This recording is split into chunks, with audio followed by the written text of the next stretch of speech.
तो अभी हमने जिन राजवंशों को शॉर्ट में पढ़ा, अभी हम उन्हें विस्तार में पढ़ेंगे। तो पहले हैं मध्यकालीन राजस्थान के कतिपय उज्जवल एवं गौरवशाली पक्ष।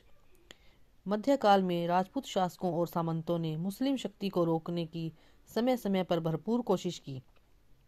राजपूतों द्वारा अनवरत तीव्र प्रतिरोध का सिलसिला मध्यकाल में चलता रहा। सत्ता संघर्ष में राजपूत निर्णायक लड़ाई नहीं जीत सके।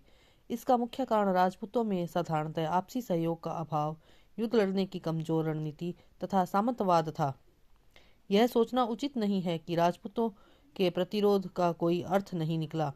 राणा कुंभा एवं राणा सांगा के नेतृत्व में सर्वोच्चता की स्थापना राजपूताने में ही संभव हो सकती थी। यह स्मरण रहे कि आगे चलकर राणा प्रताप, चंद्रसेन और राज सिंह ने मुगलों के विरुद्ध संघर्ष जारी रखा। यद्यपि अकबर की राजपूत नीति के कारण राजपूताना के अधिकांश शासक उसके हितों की रक्षा करने वाले बन गए। मध्यकालीन राजस्थान को बौद्धिक अधिसृष्टि से पिछड़ा मानना इतिहास के तथ्यों एवं अनुभवों के विपरीत होगा। जिस वीर प्रसूता वसुंधरा का पर माघ, हरिभद्र सूरी, चंद्रवरदाई, सूर्यमल मिश्रण, कवि करणी दास, दुर्सा आढ़ा, नैणसी जैसे विद्वान लेखक तथा महाराणा कुंभा, राजा राय सिंह, राजा सवाई जय सिंह जैसे प्रबुद्ध शासक अवतरित हुए हों, वह ज्ञान के आलोक से कभी वंचित रही हो, स्वीकार्य नहीं। जिस प्रदेश के रणबांकुरों में राणा प्रताप, राव चंद्रसेन, दुर्गादास जैसे व्यक्तित्व रहे हों, वह धरती यश से वंचित रहे, सोचा भी नहीं जा सकता। धरती धोरारी का इतिहास अपने आप में राजस्थान का ही नहीं अपितु भारतीय इतिहास का उज्जवल एवं गौरवशाली पहलू है। मध्यकालीन राजस्थान के इतिहास में गुहिल, सिसोदिया, कछवाहा, चौहान, जो अजमेर, दिल्ली, जालोर, सिरोही, हाड़ौती इत्यादि के चौहान, राठौड़, जोधपुर और बीकानेर के राठौड़ इत्यादि राजवंश नक्षत्र की भांति चमकते हुए दिखाई देते हैं। अब हम शुरू करेंगे गुहिल सिसोदिया वंश से। मेवाड़ के इतिहास में 13वीं शताब्दी के आरंभ में एक नया मोड़ आता है, जिसमें चौहानों की केंद्रीय शक्ति का ह्रास होना और गुहिल जत्र सिंह जैसे व्यक्ति का शासक होना बड़े महत्व की घटनाएं हैं। मेवाड़ के गुहिल शासक रतन सिंह 1302-3 के समय चित्तौड़ पर दिल्ली के सुल्तान अलाउद्दीन खिलजी ने आक्रमण किया था। अलाउद्दीन के इस आक्रमण के राजनीतिक, आर्थिक और सैनिक कारणों के साथ रतन सिंह की सुंदर पत्नी पद्मावती को प्राप्त करने की लालसा भी बताया जाता है। पद्मिनी की कथा का उल्लेख मलिक मोहम्मद जायसी के पद्मावक नामक ग्रंथ में मिलता है। अलाउद्दीन के आक्रमण के दौरान रतन सिंह और गोरा बादल वीर गति को प्राप्त हुए तथा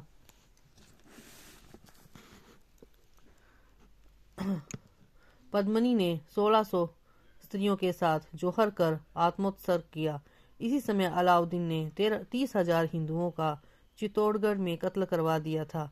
अलाउद्दीन ने चित्तौड़ जीतकर उसका नाम खिजराबाद कर दिया था।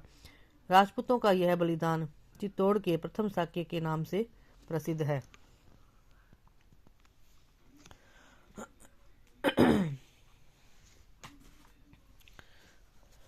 यहाँ से अंडरलाइन कर लेना।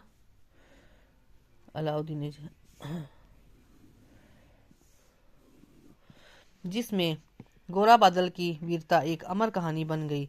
आज भी चित्तौड़ के खंडहरों में गोरा बादल के महल उनके साहस और सूझबूझ की कहानी सुना रहे हैं। पद्मिनी का त्याग और जौहर व्रत महिलाओं को एक नई प्रेरणा देता है। गोरा बादल का बलिदान हमें सिखाता है कि जब देश पर आपत्ति आए तो प्रत्येक व्यक्ति को अपना सर्वस्व न्यौछावर कर देश रक्षा में लग जाना चाहिए। रतन सिंह के पश्चात सिसोदिया के सरदार हमीर ने मेवाड़ को दयनीय स्थिति से उभारा। वह राणा शाखा का राजपूत था। राणा लाखा 1382 से 1421 के समय उदयपुर की पिछोला झील का बांध बनवाया गया था। लाखा के निर्माण कार्य मेवाड़ की आर्थिक स्थिति तथा संपन्नता को बढ़ाने में उपयोगी सिद्ध हुए। लाखा के पुत्र मोक्कल ने मेवाड़ को बौद्धिक तथा कलात्मक वृत्तियों का केंद्र बनाया। उसने चित्तौड़ के समिधेश्वर त्रिभुवन नारायण मंदिर के जीर्णोद्धार द्वारा पूर्व मध्यकालीन दक्षिण कला के नमूने को जीवित रखा। उसने एकलिंग जी के मंदिर के चारों ओर परकोटा बनवाकर उस मंदिर की सुरक्षा की समुचित व्यवस्था की। मोक्कल के पुत्र राणा कुंभा 1433 से लेकर 1468 ईस्वी तक का काल मेवाड़ में राजनीतिक, साहित्यिक और सांस्कृतिक उन्नति के लिए जाना जाता है। कुंभा को अभिनव भट्टाचार्य, हिंदू सुल्तान, चाप गुरु, दान गुरु आदि विरुद्धों से संबोधित किया जाता था। राणा कुंभा ने 1437 में सारंगपुर के युद्ध में मालवा मांडू के सुल्तान महमूद खिलजी को पराजित किया था। इस विजय के उपलक्ष्य में कुंभा ने अपने आराध्य देव विष्णु के निमित्त चित्तौड़गढ़ में 9 मंजिला प्रसिद्ध कीर्ति स्तंभ विजय स्तंभ का निर्माण करवाया। कुंभा ने मेवाड़ की सुरक्षा के उद्देश्य से 32 किलों का निर्माण करवाया था, जिसमें बसंती दुर्ग, मचान दुर्ग, अचलगढ़, कुंभलगढ़ दुर्ग प्रमुख हैं। कुंभलगढ़ दुर्ग का सबसे ऊंचा भाग कटारगढ़ कहलाता है। कुंभाकालीन स्थापत्य में मंदिरों का बड़ा महत्व है। ऐसे मंदिरों में कुंभ स्वामी तथा श्रृंगार चोरी का मंदिर चित्तौड़ में, मीरा मंदिर, एकलिंग जी, रणपुर का मंदिर अनूठे हैं। कुंभा वीर, युद्ध कुशल, कला प्रेमी के साथ साथ विद्वान एवं विद्यानुरागी भी था। एकलिंग महात्म्य से ज्ञात होता है कि कुंभा वेद, स्मृति, मीमांसा, उपनिषद, व्याकरण, साहित्य, राजनीति में बड़ा निपुण था। संगीत राज, संगीत मीमांसा एवं सूढ़ प्रबंध कुंभा द्वारा रचित संगीत ग्रंथ थे। कुंभा ने चंडी शतक की व्याख्या, गीत गोविंद की रसिक प्रिया टीका और संगीत रत्नाकर की टीका लिखी थी। कुंभा का दरबार विद्वानों की शरणस्थली था। उसके दरबार में मंडन प्रख्यात शिल्पी कवि अत्रि, महेश, कान्हा व्यास इत्यादि थे।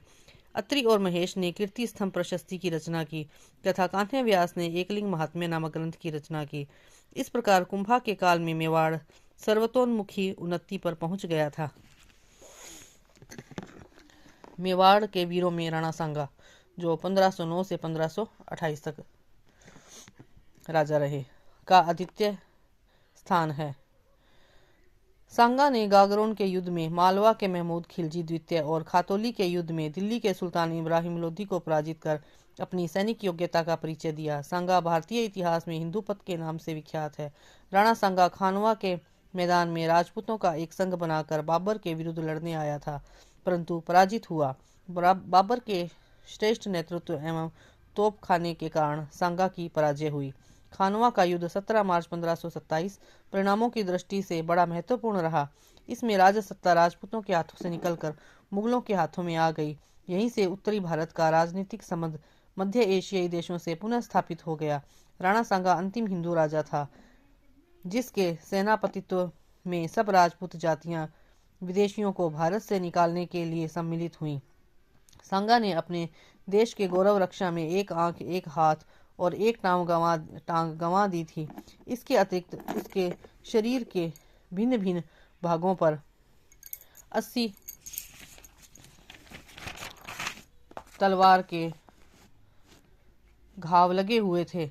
सांगा ने अपने चरित्र और आत्मबल से उस जमाने में इस बात की पुष्टि कर दी थी कि उच्च पद और चतुराई की अपेक्षा स्वदेश रक्षा और मानव धर्म का पालन करने की क्षमता का अधिक महत्व है। सांगा के पुत्र विक्रमादित्य 1531 से 1536 तक के राजत्व काल में गुजरात के बहादुर शाह ने चित्तौड़ पर 2 आक्रमण किए, जिसमें मेवाड़ को जन और धन की हानि उठानी पड़ी। इस आक्रमण के दौरान विक्रमादित्य की मां और सांगा की पत्नी हाड़ी कर्मावती ने हुमायूं के पास राखी भेजकर सहायता मांगी, परंतु समय पर सहायता न मिलने पर कर्मावती ने जौहर व्रत का पालन किया।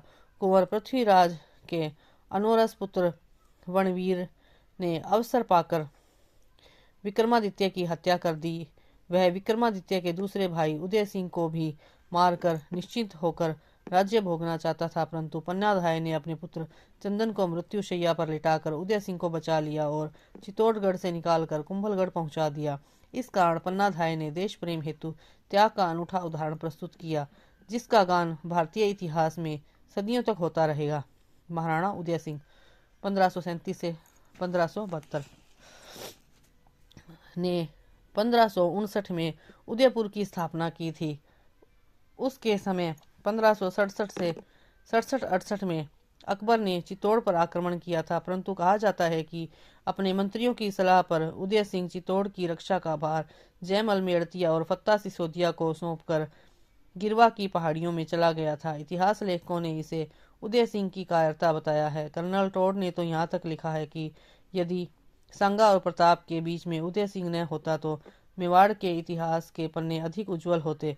परंतु डॉक्टर गोपीनाथ शर्मा की राय में उदय सिंह को कायर या देशद्रोही कभी नहीं कहा जा सकता, क्योंकि उसने बनवीर, मालदेव, हाजी खां पठान आदि के विरुद्ध युद्ध लड़कर अपने अदम्य साहस और शौर्य का परिचय दिया था। अकबर से लड़ते हुए जयमाल और फत्ता वीर गति को प्राप्त हुए। अकबर ने चित्तौड़ में 3 दिनों के कठिन संघर्ष के बाद 25 फरवरी 1568 को किला फतेह कर लिया। अकबर द्वारा यहाँ कराए गए नरसंहार से आज भी उनका नाम कलंकित है। अकबर जयमल और फत्ता की वीरता से इतना मुग्ध हुआ कि उसने आगरा किले के द्वार पर उन दोनों वीरों की पाषाण मूर्तियां बनवा कर लगवा दी। उदय सिंह के पुत्र महाराणा प्रताप का जन्म 9 मई 1540 को कटारगढ़ कुंभलगढ़ में हुआ था। प्रताप ने मेवाड़ के सिंहासन पर केवल 25 वर्षों तक शासन किया, लेकिन इतने समय में ही उन्होंने ऐसी कीर्ति अर्जित की जो देश काल की सीमा को पार कर अमर हो गई। वह और उनका मेवाड़ राज्य वीरता, बलिदान और देशाभिमान के पर्याय बन गए। प्रताप को पहाड़ी भाग में कीका कहा जाता था, जो स्थानीय भाषा में छोटे बच्चे का सूचक है। अकबर ने प्रताप को अधीनता में लाने के अनेक प्रयास किए, परंतु निष्फल रहे। जहां भारत के तथा राजस्थान के अधिकांश नरेशों ने अकबर की अधीनता स्वीकार कर ली थी, प्रताप ने वैभव के प्रलोभन को ठुकराकर राजनीतिक मंच पर अपनी कर्तव्यपरायणता के उत्तरदायित्व को बड़े साहस से निभाया। उसने अपनी निष्ठा और दृढ़ता से अपने सैनिकों को कर्तव्यबोध, प्रजा को आशावादी और शत्रु को भयभीत रखा। अकबर मेवाड़ की स्वतंत्रता समाप्त करने पर तुला हुआ था और प्रताप उसकी रक्षा के लिए। दोनों की मनोवृत्ति और भावनाओं का मेल न होना ही हल्दी घाटी के युद्ध, जो 18 जून 1576 में था, का कारण बन गया। अकबर के प्रतिनिधि मान सिंह और महाराणा प्रताप के मध्य ऐतिहासिक हल्दी घाटी जिला राजसमंद का युद्ध लड़ा गया, परंतु इसमें मान सिंह प्रताप को मारने अथवा बंदी बनाने में असफल रहा। वहीं प्रताप ने अपने प्रिय घोड़े चेतक की पीठ पर बैठकर मुगलों को ऐसा छकाया कि वे अपना पिंड छुड़ाकर मेवाड़ से भाग निकले। यदि हम इस युद्ध के परिणाम की गहराई को देखते हैं तो पाते हैं कि पार्थिव विजय तो मुगलों को ही मिली, परंतु वह विजय पराजय से कोई कम नहीं थी। इतिहासकार डॉक्टर के.एस. गुप्ता की इस संदर्भ में टिप्पणी है कि परिस्थितियों एवं परिणामों को देखते हुए कहा जा सकता है कि हल्दी घाटी युद्ध में अकबर विजयश्री प्राप्त न कर सका। महाराणा प्रताप को विपत्ति काल में उसके मंत्री भामाशाह ने सुरक्षित संपत्ति लाकर समर्पित कर दी थी। इस कारण भामाशाह को दानवीर तथा मेवाड़ का उद्धारक कहकर पुकारा जाता है। राणा प्रताप ने 1582 में दिवेर के युद्ध में अकबर के प्रतिनिधि सुल्तान खां को मारकर वीरता का प्रदर्शन किया। प्रताप ने अपने जीवन काल में चित्तौड़ और मांडलगढ़ के अतिरिक्त मेवाड़ के अधिकांश हिस्सों पर पुनः अधिकार कर लिया था। प्रताप ने विभिन्न समय में कुंभलगढ़ और चावंड को अपनी राजधानियां बनाई थी। प्रताप के संबंध में कर्नल जेम्स टोड का कथन है कि अकबर की उच्च महत्वाकांक्षा, शासन निपुणता और असीम साधन, ये सब बातें दृढ़ चित्त महाराणा प्रताप की अदम्य वीरता कीर्ति को उज्जवल रखने वाले दृढ़ साहस और कर्मठता को दबाने में पर्याप्त न थी। अरावली में कोई भी ऐसी घाटी नहीं जो प्रताप के किसी न किसी वीर कार्य, उज्जवल विजय या उससे अधिक कीर्ति युक्त पराजय से पवित्र न हुई हो। हल्दी घाटी मेवाड़ की थर्मोपोली और दिवेर मेवाड़ का मैराथन है। अतएव स्वतंत्रता का महान स्तंभ, सत्कारों का समर्थन और नैतिक आचरण का पुजारी होने के कारण आज भी प्रताप का नाम भारतीयों के लिए आशा का बादल है और ज्योति का स्तंभ है। स्वतंत्रता आंदोलन के दौरान महाराणा प्रताप असंख्य भारतीय देशभक्तों के लिए स्वतंत्रता के पुंज बने रहे। प्रताप की मृत्यु 19 जनवरी 1597 के पश्चात उसके पुत्र अमर सिंह ने मेवाड़ की बिगड़ी हुई व्यवस्था को सुधारने के लिए मुगलों से संधि करना श्रेयस्कर माना। अमर सिंह ने 1615 को जहांगीर के प्रतिनिधि पुत्र खुर्रम के पास संधि का प्रस्ताव भेजा, जिसे जहांगीर ने स्वीकार कर लिया। अमर सिंह मुगलों से संधि करने वाला मेवाड़ का प्रथम शासक था। संधि में कहा गया कि राणा अमर सिंह को अन्य राजाओं की भांति मुगल दरबार की सेवा श्रेणी में प्रवेश करना होगा, परंतु राणा को दरबार में जाकर उपस्थित होना आवश्यक न होगा। महाराणा राज सिंह 1652 से 1680 ने मेवाड़ की जनता को दुष्काल से सहायता पहुंचाने के लिए तथा कलात्मक प्रवृत्ति को प्रोत्साहन देने के लिए राजसमंद झील का निर्माण करवाया। राज सिंह ने युद्ध नीति और राज्य हित के लिए संस्कृति के तत्वों के पोषण की नीति को प्राथमिकता दी। वह रणकुशल, साहसी, वीर तथा निर्भीक शासक था। उसमें कला के प्रति रुचि और साहित्य के प्रति निष्ठा थी। मेवाड़ के इतिहास में निर्माण कार्य एवं साहित्य को इसके समय में जितना प्राचुर्य मिला, कुंभा को छोड़कर किसी अन्य शासक के समय में न मिला। औरंगजेब जैसे शक्तिशाली मुगल शासक से मैत्री संबंध बनाए रखना तथा आवश्यकता पड़ने पर शत्रुता बढ़ा लेना राज सिंह की समयोचित नीति का परिणाम था।